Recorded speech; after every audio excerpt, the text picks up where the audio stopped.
Okay, hi everybody. In this video, we're going to take a look at solving this absolute value inequality. Where is the absolute value of x minus 6 less than or equal to 10? And the first way I'm going to approach this is I'm going to notice that there's some algebra going on inside my absolute value.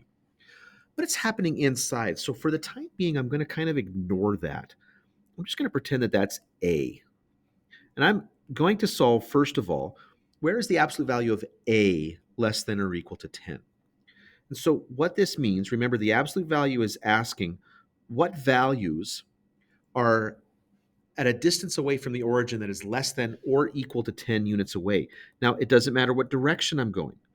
I just want to know how far or what numbers are at, at most 10 units away from the origin.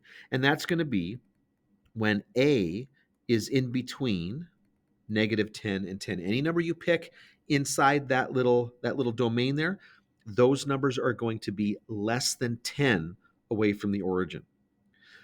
Now at this point right here, this is where I might say, oh, okay. But it wasn't a that I was working with, it was x minus 6. Now, to maybe avoid some confusion here, because sometimes people get a little confused by what I'm about to do here, let's just treat this as if it's two separate inequalities.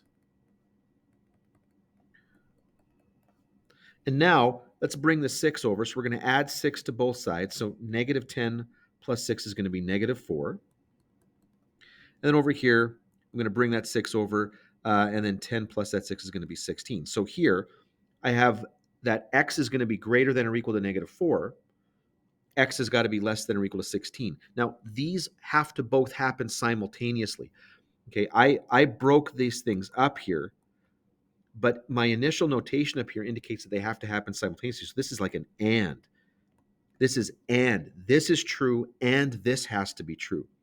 So I'm going to put these back together and say that what we're looking for here are the numbers that are in between negative 4 and 16.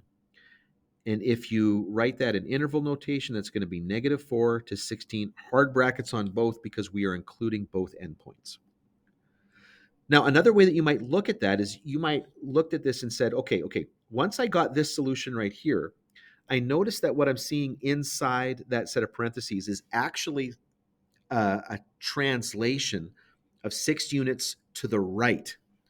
And so basically what I would have done here at this point is simply added 6 to both of those endpoints there, which would have taken me right away to negative 4 is less than or equal to x is less than or equal to 16. Now, that's just another way of doing it. The reason why I do it like this is because I think this is how most people or most students are going to think about this problem and structure their answer.